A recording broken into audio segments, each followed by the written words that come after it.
jours, 2 jours avant, je pense, la grille salariale de la fonction publique togolaise. La grille salariale de la fonction publique togolaise. Euh, euh, un instant.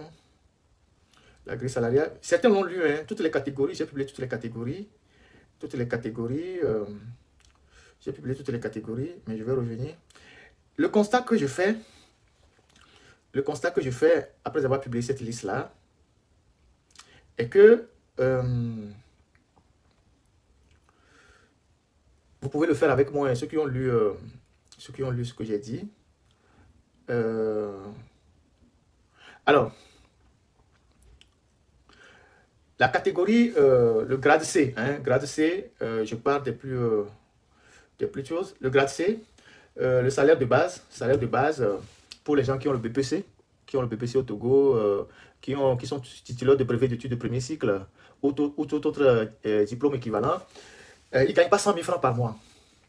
Ils ne gagnent pas 100 000 francs. Le salaire de base, c'est 80. Je pense pour ceux qui sont de 3e classe, tout ça, c'est 94 000. Et ceux qui sont, je ne sais pas combien d'échelons là, ils sont, je crois, à 200 et quelques mille. Salaire de base. Le plus grand salaire, je parle de catégories, ceux qui sont à un niveau très élevé, je pense que c'est des catégories, ceux qui ont la licence, le salaire de base c'est 164 000. Pour les premiers échelons, pour les 3e classe, premier échelon, 3e classe, premier échelon. Catégorie bac plus 2, bac plus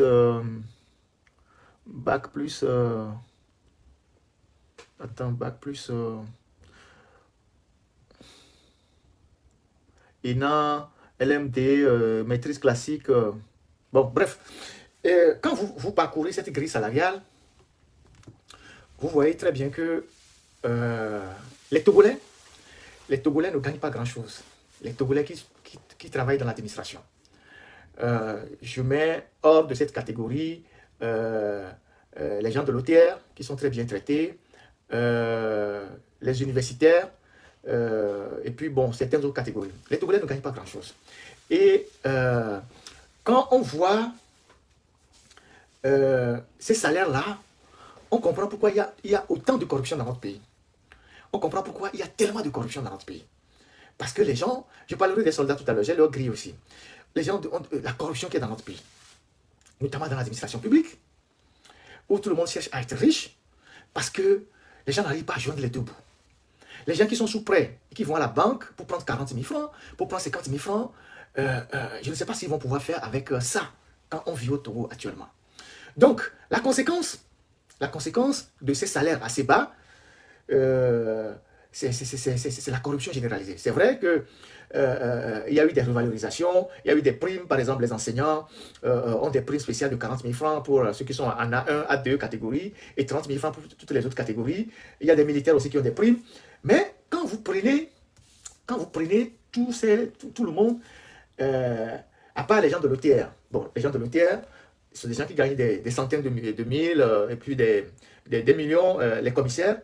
Vous prenez le personnel politique, hein, vous prenez les députés, un député gagne 1 300 000 francs par mois, un député gagne 1 300 000 francs par mois, les ministres sont à 2 millions, 2 millions 5, voire 3, ça dépend de la catégorie des ministres, donc les députés sont à 1 300 000, les présidents de groupes parlementaires sont à 1 700 000, hein, plus carburant, véhicules de fonction, escorte, les questeurs sont traités au même titre que les présidents des groupes parlementaires, donc 1 700 000, vous avez les préfets qui sont à 600 000 francs par mois, les préfets qui sont à 600 000. Vous avez les secrétaires généraux des préfectures qui sont à 150 000. Les secrétaires généraux des mairies qui sont à 110 000.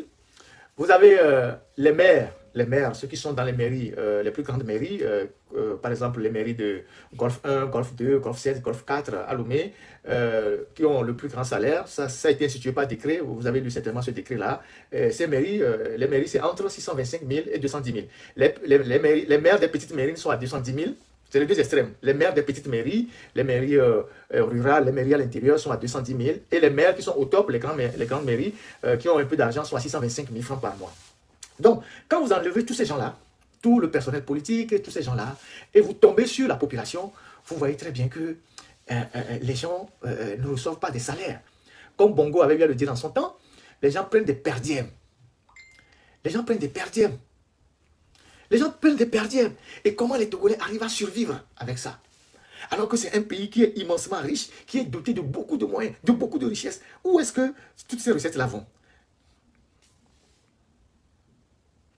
Tous ces salaires-là vont où? Où vont tous ces salaires, toutes ces richesses-là? Donc, aujourd'hui, vous vous posez la question, comment les gens arrivent à survivre au Togo? Et vous comprenez pourquoi il y a la corruption. Il y a la corruption dans l'administration parce que les gens veulent allonger les fins du mois. Les gens veulent arrondir les fins du mois. Les gens ont toutes les difficultés à vivre. Donc, les gens essayent de tenir pas, tant bien que mal. Quand vous prenez 60 000 francs Lomé comme salaire, après qu'on vous défalque votre prêt, et 60 000 francs, c'est quoi? C'est 6 billets de 10 000 francs. Vous faites quoi avec ça? C'est 6 billets de 10 000 francs. Vous faites quoi avec ça? Vous ne pouvez pas faire grand-chose avec ça. Vous ne pouvez pas faire grand-chose avec ça. Hein? Vous ne pouvez pas faire grand-chose avec ça. Les militaires, c'est pareil. Vous avez les militaires qui sont, les soldats de première classe qui sont à 85 000, les deuxièmes classes qui sont à 100 000, les troisièmes classes qui sont à 150 000.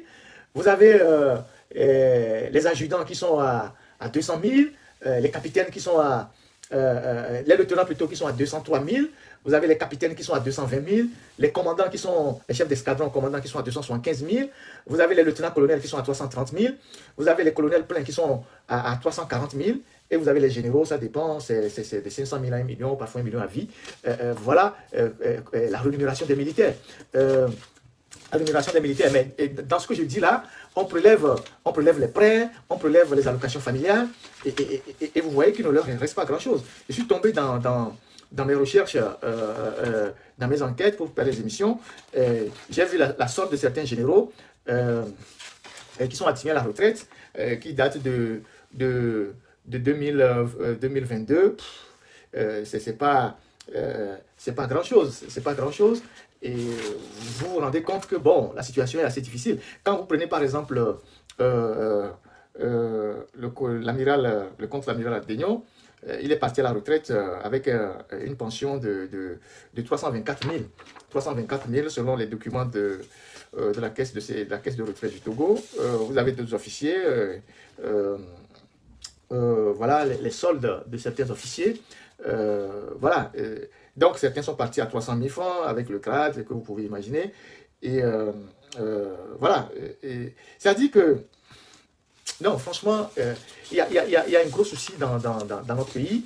Et donc, quand vous prenez les militaires que les soldes des militaires que je viens de citer, vous prenez la garde présidentielle, les bérets verts, qui ont une prime spéciale de 20 000 francs pour l'ensemble de l'unité. Et dans les bérets verts, il y a une autre unité qui a aussi une prime plus spéciale. Vous savez que dans la garde présidentielle, il y a une autre unité spéciale dans la garde présidentielle qu'on appelle la compagnie républicaine d'intervention, qui est une unité spéciale qui reçoit directement ses ordres du président de la République, et qui est l'unité qui protège beaucoup plus le président, donc qui est composée des gens totalement dévoués, tout ça. Eux, ils prennent 40 000 francs de plus sur leur salaire. Donc, vous voyez, quand vous prenez tout ça, vous regardez tout ça, vous voyez comment les Togolais ont des difficultés à survivre, que ce soit les civils comme les militaires. Et pourtant, Dieu a doté ce pays de richesses innommables, de richesses incroyables. Comment se fait-il que, avec toutes ces richesses-là, on n'arrive pas à payer des salaires décents aux fonctionnaires togolais qui, je ne sais pas combien ils sont d'ailleurs, ou aux militaires qui sont dans l'armée. Je vous ai parlé ici de l'allocation familiale. J'ai vu le solde d'un officier, et l'allocation familiale est toujours restée à 2 000 francs. C'est toujours à 2 000 francs, le bulletin de solde, à 2 000 francs. Et j'ai dit aux militaires que, mais si vous, les militaires, vous faites plus parfois d'enfants que les civils, si au moins on se bat pour envoyer l'allocation familiale à 5 000 francs ou à 10 000 francs, mais vous aurez un peu d'argent pour scolariser vos enfants, pour leur acheter de bonnes chaussures. Mais la caisse de sécurité sociale a des milliards, on ne sait pas ce qu'ils font avec. Ils vont créer la brasserie, ils vont construire des villas pour les riches, ils ne rendent compte à personne. Ils sortent de l'argent du pays et tout ça. Et donc, aujourd'hui, nous devons nous poser des questions légitimes sur ce que les dirigeants font, font des recettes de l'État. Parce que si l'OTR est là, et que l'OTR court derrière les populations, écrase les gens, ferme les boutiques, augmente les taxes un peu partout, on doit savoir à quoi cet argent sert. On doit le savoir. On ne peut pas laisser le pays être géré comme ça, comme une boîte personnelle, et les gens en font ce qu'ils veulent. Aujourd'hui, le salaire du président, je pense qu'on a dit officiellement que le président gagne 7 millions, mais ce ne sont pas les 7 millions qu'il gagne qui lui permettent de faire ce qu'il est en train de faire là. Actuellement, où nous parlons, Faure Gnassingbé n'est pas au pays. Moi, tout ce que je dénonce, c'est que le Togo a de l'argent pour payer décemment ses enfants. C'est que cet argent est détourné. Cet argent est utilisé à d'autres fins. Cet argent est englouti dans des projets bidons, dans la sécurité peut-être d'un seul individu, dans ci, dans ça. Vous avez vu quand Faure allait à Néron la dernière fois, on a chassé tout le monde de la rue. On a chassé tout le monde. Il est allé avec au moins une dizaine de véhicules, peut-être même 15. On a chassé tout le monde. Mais il y avait encore un hélicoptère qui suivait la route et qui le suivait en l'air. Il est allé à Togoville. On a barré la route, on a chassé tout le monde. Et il y allait avec un hélicoptère. Tout ça, c'est des dépenses. C'est des dépenses inutiles. Un président qui n'aimait pas son peuple n'a pas besoin, en se déplaçant, d'avoir plein de véhicules, de militaires, des fusils, des 12-7, des quoi, et puis mettre un hélicoptère en l'air comme s'il se promenait dans les rues de Bagdad. Même à Bagdad, le premier ministre irakien, ou je ne sais pas quoi, ne se promène pas comme ça, avec autant de matériel. N'oubliez pas que c'est beaucoup d'argent qu'on investit dans ce genre de choses. Et donc, il n'y a pas d'argent pour payer les fonctionnaires décemment. Il y a cela plus de 12 ans, j'avais fait un article. C'était pas encore le temps de WhatsApp, donc les gens ne lisaient pas beaucoup sur les réseaux sociaux, 10 ans ou 15 ans. J'avais fait un article sur les coûts des voyages présidentiels. Qu'est-ce que ça nous coûte, les voyages du président de la République? Ça nous coûte quoi? C'est énormément d'argent. Et à l'époque, j'avais dit que un seul voyage de Faure à l'étranger, hors d'Afrique, un voyage, par exemple, aux États-Unis, ou je ne sais où, d'une semaine, ça peut nous revenir à 350 millions, voire 400 millions. Un seul voyage. Un seul voyage. Ça peut nous coûter autant d'argent. 300 millions, 350 millions. À l'époque déjà, il y a 14 ans ou 15 ans, j'avais fait un article là-dessus, avec des informations fiables. Mais vous imaginez dans quel pays on est donc? Si le président sort 2 fois, 3 fois, vous imaginez ce que ça coûte à l'État? Mais il y a des chefs d'État qui ont arrêté de voyager. Pour consacrer l'argent au développement de le pays. Vous avez encore vu Talon dans un voyage, dans un sommet? Vous l'avez encore vu quelque part, dans un sommet? Il n'est jamais là. Il envoie son ministre des Affaires étrangères ou il envoie son ministre de l'économie. Lui, il est au pays. Mais un seul voyage peut coûter autant d'argent. Et cet argent-là, on ne le prend pas directement dans le budget de la présidence. Quand le président veut voyager, on appelle le port autonome de Lomé, on dit le président voyage, il faut nous trouver 300 millions. On appelle demain la Lonato, on dit le président voyage, il faut nous trouver 200 millions. On appelle après la caisse de sécurité sociale, on dit le président voyage, il faut nous trouver 150 millions. C'est comme ça qu'on prend l'argent dans toutes les sociétés d'État. Et à la fin des comptes, ces sociétés d'État ne contribuent en rien au budget de l'État parce que l'argent prend d'autres circuits.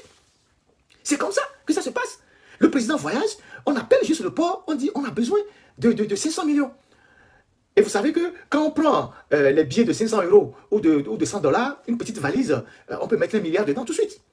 On peut mettre 1 milliard dedans tout de suite. Donc, on voyage, on revient, le prochain voyage, on demande encore à une autre société, il faut sortir de l'argent. C'est comme ça que ça se passe. Mais personne n'a le courage de dire, mais on ne peut pas continuer comme ça. Il arrive parfois que Faure Gnassingbé, il va à Niamtougou Lomé 2 fois par jour. C'est quand même un avion qui décolle et qui consomme du carburant.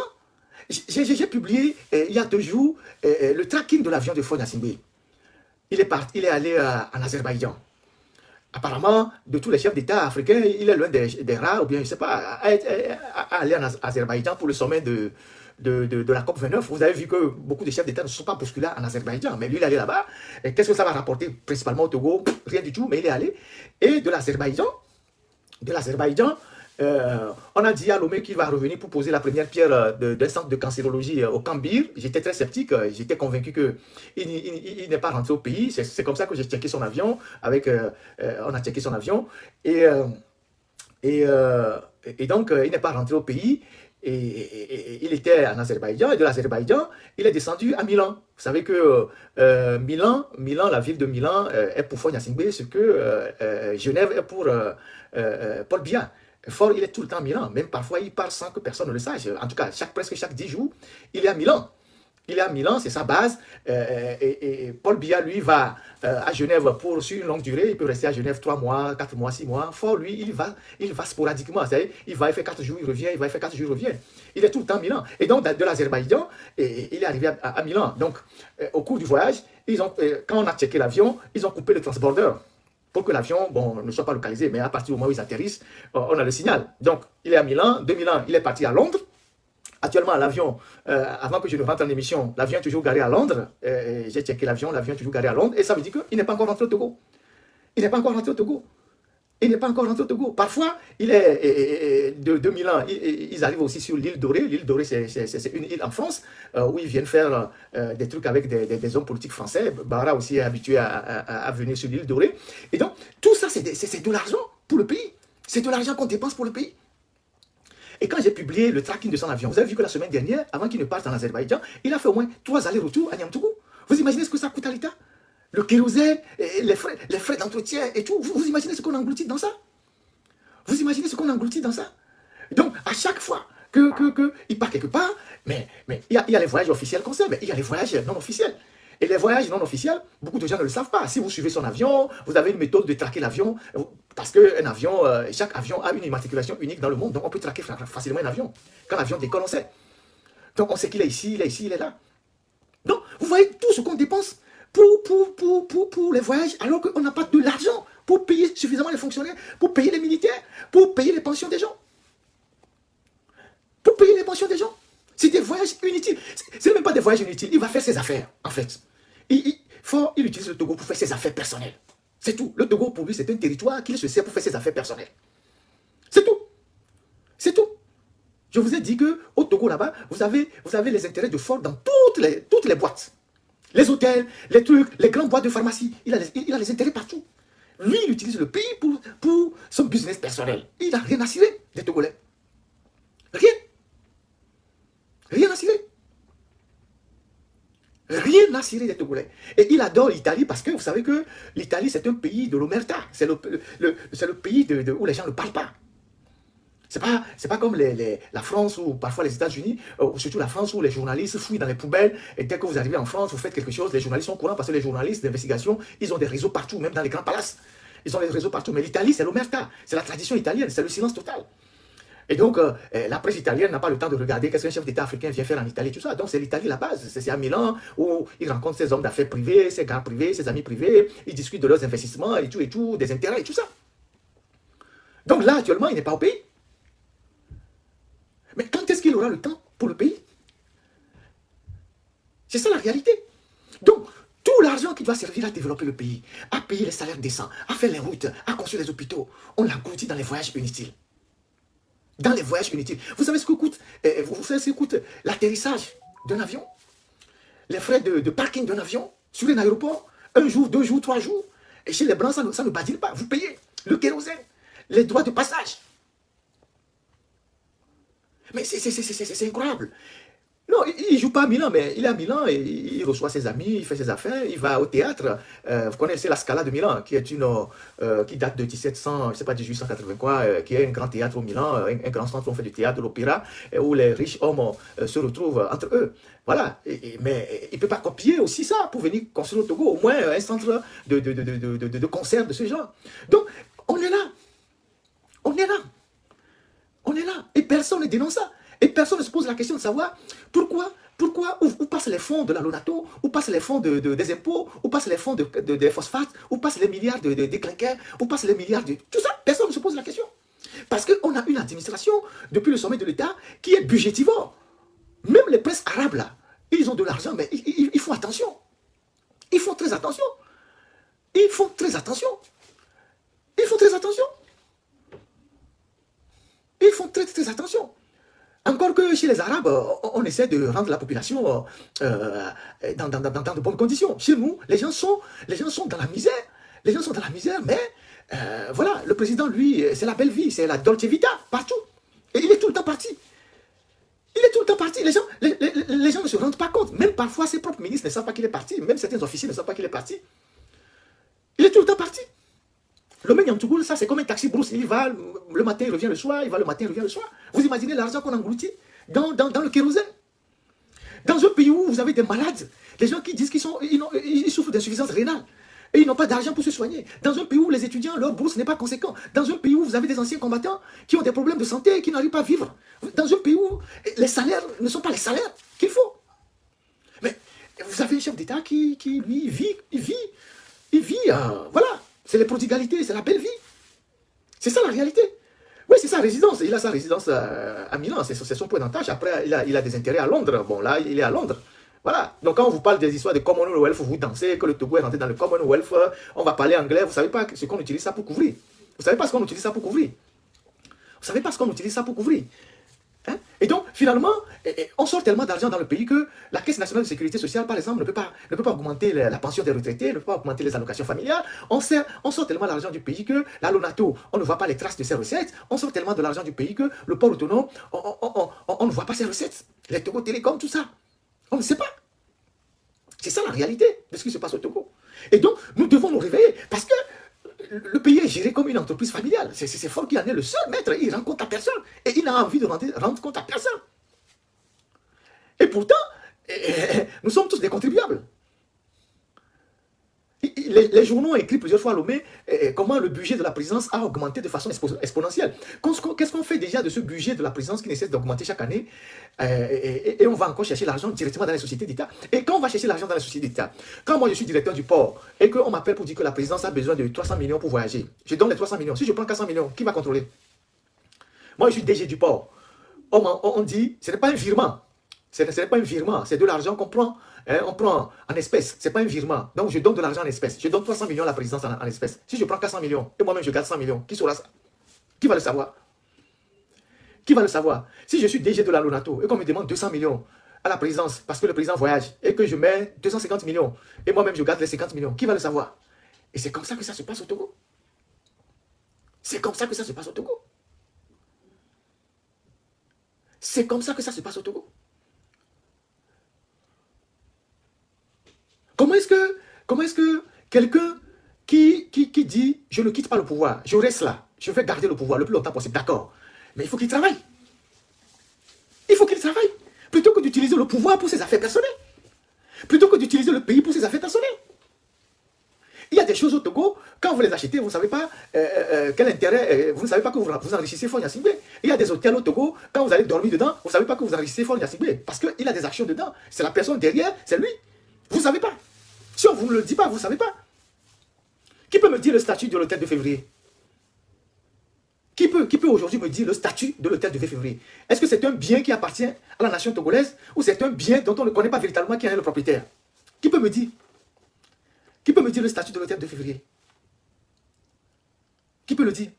Qui peut nous dire aujourd'hui les vrais actionnaires de l'hôtel Onomo par exemple? Qui peut le dire? Qui peut me le dire? Qui peut nous dire? C'est ça la réalité. Les recettes de Sarakawa. Donc, on est dans un flou artistique. C'est pour ça que les gens ont refusé de déclarer leurs biens. Vous comprenez pourquoi? Vous comprenez pourquoi? Vous comprenez pourquoi? Dans un pays où on presse la population, les taxes partout, on presse jusqu'à prendre même des péages sur les motos. Mais personne ne sait ce qu'on fait avec cet argent. Personne ne sait ce qu'on fait avec cet argent. Personne ne sait ce qu'on fait avec cet argent. C'est ça la réalité du Togo. Que les gens n'ont pas le courage de dire, que les gens n'ont pas le courage de dénoncer. On se retrouve aujourd'hui avec un pays totalement endetté. Parce que si demain le port n'a pas de liquidité, on ira piocher l'argent sur un projet. Si demain la Lonato n'a pas de liquidité, on dira bon, quel projet est en train d'être exécuté, on va piquer de l'argent là-bas. C'est ça la réalité. Ou il y a un scandale d'une route, on pique une partie de l'argent. Le scandale de la route Lomé-Vaugan, enfin, vous avez vu on a arrêté quelqu'un? Les milliards qui ont disparu, avec les justifications hémiplégiques ou je ne sais pas quoi du ministre devant l'Assemblée nationale en disant que l'entreprise à qui on a donné le marché, l'entreprise à laquelle on a donné le marché n'avait pas le matériel. Sur la base de quoi on a donné le marché à cette entreprise-là? Est-ce que vous avez vu on a arrêté quelqu'un? Est-ce qu'on a arrêté quelqu'un? C'est plutôt les journalistes qu'on a poursuivis. C'est les journalistes qui ont dénoncé ce scandale qu'on a poursuivi. Comment est-ce qu'on peut être dans un pays et il y a autant de dépenses, des déplacements qui engloutissent des dizaines, des centaines de millions pour des résultats qui n'existent pas. Et personne ne dit rien. Le président Sylvanus Olympio, au lendemain des indépendances, au lendemain des indépendances,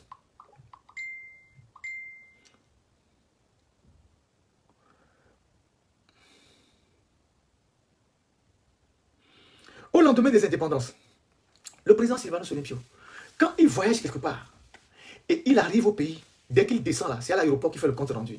Je suis allé dans tel pays, je suis rentré, j'ai discuté de temps, voilà les contrats qu'on a signés, voilà ce que nous avons dépensé au cours de ce voyage. Et il limitait les voyages au maximum. Je vous donne l'exemple du Bénin. Vous avez encore vu Talon dans un voyage, même dans un sommet. Il n'y va pas, parce que ça ne rapporte rien à son pays. Il envoie son ministre des Affaires étrangères, ou son ministre de l'économie, parce qu'il sait que c'est des voyages qui coûtent énormément aux contribuables, au trésor public. Même les sommets de la CEDEAO, il n'y va pas. Même de l'UEMOA, il n'y va plus. Parce que ce sont des sommets qui coûtent énormément au pays. Azerbaïdjan.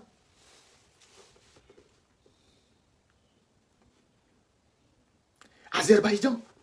En temps normal, Faure n'avait plus besoin de l'argent du Togo, en réalité. En temps normal, Faure n'a plus besoin de l'argent du Togo, en réalité. Parce qu'il en a suffisamment hérité de son papa, qui lui l'a pris du Togo, au point d'avoir écarté plusieurs de ses frères, qui certains aujourd'hui sont dans la souffrance.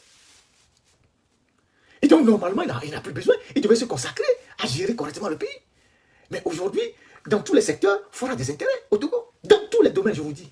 Si on ne vous le dit pas, vous n'allez pas croire. Dans tous les domaines. Dans tous les domaines. Et quand lui se lève, c'est pour regarder ses affaires. C'est pour regarder ses affaires. C'est pas pour regarder le pays. C'est pas pour regarder le pays. Et les gens lui rendent compte. Vous êtes à Lomé là-bas, vous achetez des gaz, du gaz domestique là. Faure a des intérêts dedans. Vous achetez, c'est pour ça que le prix du gaz ne baisse jamais. Il a des intérêts dedans. Ils ont mis des pantins devant. Il a des intérêts dedans. Les télécoms, il a des intérêts dedans. Les banques, il a des intérêts dedans. Et pourtant, il est bien spécifié dans notre constitution que les gouvernants ne peuvent pas être des commerçants. C'est ça. Et donc, quand un chef d'État fait ça, c'est que tout son entourage fait la même chose. Son entourage peut faire la même chose. Son entourage fait la même chose. Donc, aujourd'hui, vous avez plein de militaires, dont je viens de citer les soldes ici, qui finissent leur carrière et qui deviennent des gens totalement démunis. Vous avez entendu les anciens combattants la dernière fois. En réalité, ce qui a fait sortir l'OTR et la banque la dernière fois, c'est l'audio des anciens combattants. C'est pas par nécessité de clarifier la situation, c'est l'audio des anciens combattants. C'est l'audio de ces anciens combattants-là. Oui, même la morgue, c'est pour eux la morgue. C'est eux-mêmes qui gèrent la morgue. Et ça, les gens ne le savent pas. Donc, c'est l'audio des anciens combattants. C'est cet audio-là, des anciens combattants, qui a fait peur. Parce que ceux qui parlaient, c'est des gens qui ont servi le pouvoir, c'est les gens qui sont à la retraite, ils ont aussi leurs enfants dans l'armée, et la manière dont ils étaient en train de parler, on a dit, il ne faut pas que ça contamine les gens. Et surtout que tous ceux qui parlaient là, quand vous écoutez l'accent, on a vite compris que ce sont nos frères majoritairement d'une catégorie du Togo. Donc ça fait tic dans la tête. On dit, il faut vraiment calmer ça rapidement. C'est ça la réalité. Donc les militaires, quand ils finissent leur carrière, qu'est-ce qu'ils deviennent? Aujourd'hui, vous arrivez à Lomé, la plupart des agents de sécurité que vous avez sont les militaires. La plupart des agents de sécurité qui sont dans les maisons, qui sont dans les entreprises, c'est les militaires qui ont fini leur carrière tôt, qui ont fait 20 ans, 22 ans, et qui sont dans les maisons. Qui sont des agents de sécurité dans les maisons des gens. Et qui sont ceux qui les emploient? Leurs anciens patrons, qui ont créé des sociétés de gardiennage. Leurs anciens patrons, qui, une fois à la retraite, ont recréé des sociétés de gardiennage. Les Titipino ont créé des sociétés de gardiennage, les d'autres généraux ont créé des sociétés de gardiennage, des colonels ont créé des sociétés de gardiennage, qui emploient les militaires. À la pire là-bas, c'était une guerre pour prendre les contrats là-bas, entre les militaires, les officiers supérieurs. C'était une guerre pour prendre les marchés là-bas. Chacun voulait prendre les marchés de la sécurité, les gens se sont donné les coups là-bas. Et ils utilisent encore les anciens militaires qui sont maintenant à la retraite. Donc ils les exploitent doublement. Et ces militaires, quand on paye leur salaire 120 000, parfois c'est 150 000 pour certains, on leur donne 70 000 francs. On leur donne 70 000 francs parce qu'on leur dit, mais tu as déjà ta petite pension de retraite, tu as juste 70 000 francs, bon pourquoi tu veux te plaindre? Et sachez une chose, et ces officiers qui ont créé des sociétés de gardiennage, des sociétés de sécurité, ils utilisent certains anciens militaires qui sont devenus des gardiens ou des agents de sécurité pour espionner les maisons de certains civils. Ça, c'est un secret que je vous donne. Faites très attention. Faites très attention aux gens que vous prenez comme gardiens chez vous. Il y a des anciens militaires qu'on utilise comme agents de sécurité à domicile, mais qui font du renseignement, qui remontent des informations, qui est venu chez vous aujourd'hui, vous avez fait quoi aujourd'hui, vous avez fait une réunion aujourd'hui et tout ça. Puisque les gars, c'était les gars de l'armée qui sont à la retraite. Et qu'on recrute encore dans la société de gardiennage, qu'on place chez les gens. Donc, Togolais, une fois qu'ils ont fini leur carrière, ne peuvent pas vivre. Ne peut pas vivre. Ça fait plusieurs, 2 ans, 3 ans, que je parle de la revalorisation des allocations familiales. Comment se fait-il que la Caisse nationale de sécurité qui construit des immeubles, qui construit des trucs de milliards, ne peut pas ramener, ne peut pas revaloriser la pension, les allocations familiales au moins à 5 000, voire même 10 000? Il y a combien de Togolais fonctionnaires? Depuis 1971 ou 1972, l'allocation familiale était à 2 000 francs. 2 000 francs CFA. Mais les gens qui gèrent la Caisse sont des millionnaires. La Caisse a de l'argent pour aller investir dans une brasserie. La Caisse a de l'argent pour construire un hôpital qui a un statut privé où les riches vont se soigner. Mais ceux qui cotisent ne peuvent pas aller se soigner. Il faut qu'on parle de l'équité sociale dans notre pays. Et donc, si la situation est difficile pour le Togo, tout le monde doit réduire le train de vie, en commençant par le président de la République, les ministres, les députés, l'ensemble de tous ceux qui participent à la gestion quotidienne du pays doivent diminuer leur train de vie. D'où vient que certains sont au sommet de la pyramide, ils sont là, ils sont au vin, ils sont au champagne, et que d'autres sont à la maison en train de chercher même 1000 francs, même 50 francs pour manger, ils n'ont pas. Il y a un ministre qui a fait une fête le week-end dernier, un ministre qui a fait une fête le week-end dernier chez lui à la maison, avec leurs organisations, des gens qui s'habillent en noir là, ils ont dépassé minimum 150 millions. Le week-end dernier, à Lomé là-bas. 150 millions, juste une fête d'un seul jour. Il a fait venir un conteneur de vin de champagne. Un week-end à Lomé. Un week-end à Lomé. Ils en ont encore ce week-end. Ils ont autre chose ce week-end. Ce dimanche, alors je parle là. Mais le week-end dernier, il y a une fête comme ça à Lomé. Au moins 150 millions, il a dépensé. Un seul ministre. Il a fait venir un conteneur de champagne et de vin pour la fête. Ça se passe chez nous à Lomé. Ça se passe chez nous au Togo. Et les gens sont là. Les gens observent, les gens regardent. Les gens se disent, mais attendez. Mais vous savez, dans le livre de la Boétie, la servitude volontaire, c'est ça, non? Le livre de la Boétie, la servitude volontaire, il est dit que ils ne sont grands que parce qu'ils sont petits. C'est nous qui leur donnons ce pouvoir. C'est nous qui leur donnons toutes les armes pour nous dominer. Aujourd'hui, s'il faut Gnassingbé règne sur le Togo comme un monarque de droit divin, où il n'a de compte à rendre à personne, où il peut dépenser l'argent du Togo comme il veut, il peut être partout, on n'a pas de compte à lui demander.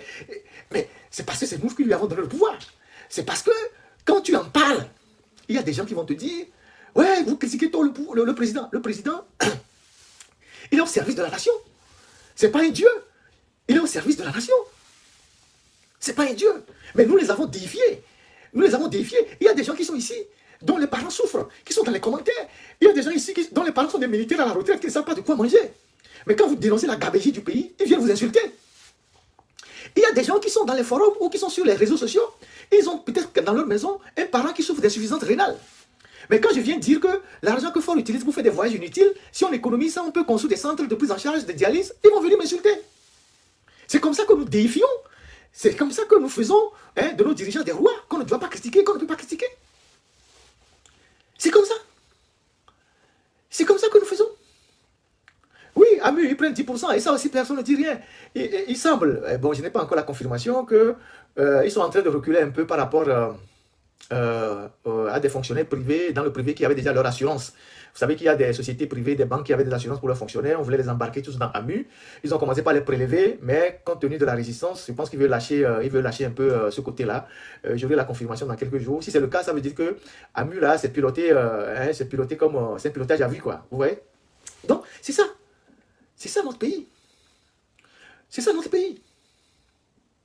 Donc, nous avons le devoir de dire que nous ne sommes pas d'accord.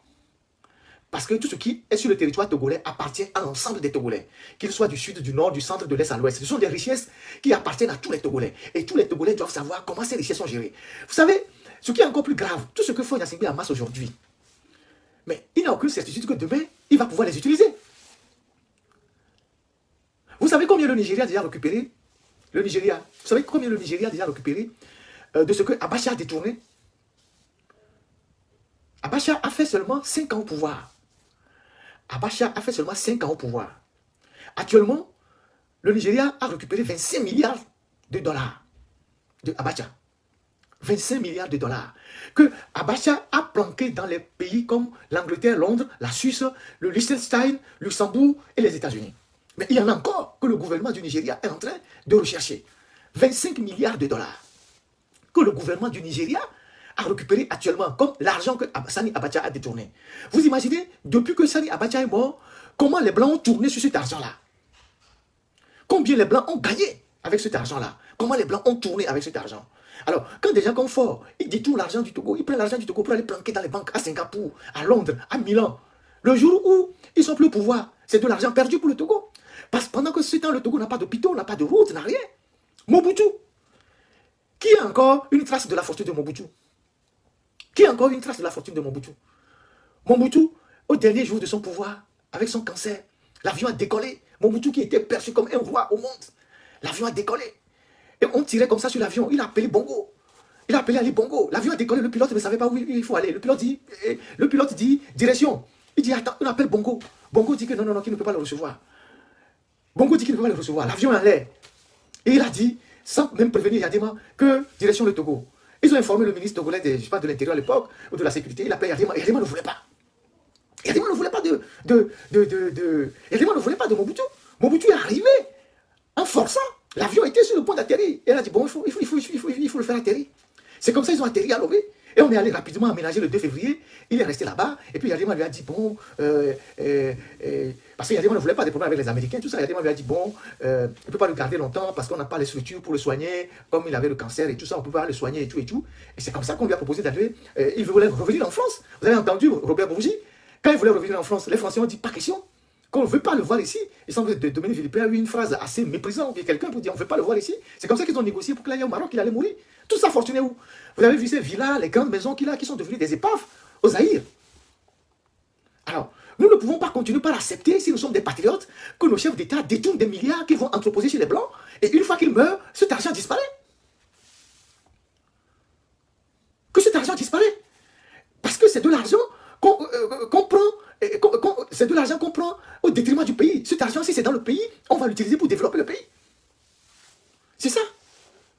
Il y a un ancien directeur des impôts au Togo, que je ne vais pas nommer au passage. Quand il est mort, il avait de l'argent planqué au Luxembourg. Quand il est mort, ils n'ont pas pu justifier. Il n'était même pas encore mort quand il voulait récupérer l'argent. Il n'a pas pu justifier. L'argent est bloqué là-bas. L'argent est bloqué là-bas. Le blanc, quand tu viens déposer l'argent, il n'y a pas de problème. Tu ne demandes pas des garanties, il ne te demande rien. Tu viens déposer. Mais le jour où tu viens pour chercher tout, on te dit, mais il faut apporter la preuve que c'est pour toi. Donc, on ne peut pas avoir des chefs d'État qui ramassent les fortunes de nos pays pour aller entreposer sur leur propre compte à l'extérieur. Et le jour où ils meurent, les Blancs deviennent les propriétaires de cet argent. Même leur enfant ne peut pas les récupérer.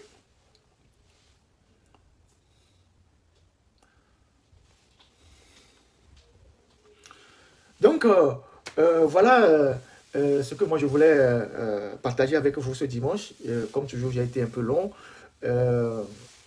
J'espère que nous allons tous prendre conscience. Nous n'avons qu'une seule vie. Nous n'avons qu'une seule vie, que vous soyez militaire ou civil. Vous n'avez qu'une seule vie. On n'a qu'une seule vie. On ne peut pas permettre que des gens bousillent notre vie, notre petite existence sur la terre. Eux, ils prennent tout. Et moi, on n'a rien. Ils prennent tout, on n'a rien. Non, je vais revenir sur les détails je n'ai pas pris le temps. La semaine m'a été très chargée. Je n'ai pas pris. Je ne voulais même pas faire le direct aujourd'hui, mais je sais que si je ne le faisais pas, les gens allaient me tuer. C'était pas la très grande forme, donc j'étais un peu bousculé. Je vais prendre le temps d'analyser la grille salariale des fonctionnaires du Togolais, catégorie par catégorie, poser des questions aussi à certains fonctionnaires pour me donner leur appréciation de ce document-là, parce que pour comprendre certaines interprétations, pour ne pas faire de bêtises. Et donc, je vais revenir sur tout ça là. Et quand vous voyez cette grille, la grille des fonctionnaires togolais, la grille de salaire des fonctionnaires togolais, vous posez la question de savoir comment est-ce qu'on peut avoir une grille de salaire de ces fonctionnaires, et on a certains fonctionnaires qui sont milliardaires. C'est-à-dire, les gens de l'OTR, si on cherche leur grille, on va la voir, je peux la voir. Mais quand on prend la grille générale des fonctionnaires togolais là, comment se fait-il que, avec cette grille, où le fonctionnaire le plus huppé ne gagne que 500 000 francs, 499 millions, quelque chose comme ça, on se retrouve avec des gens qui sont milliardaires dans la fonction publique? Comment est-ce possible? Comment est-ce que c'est possible? Comment est-ce que c'est possible?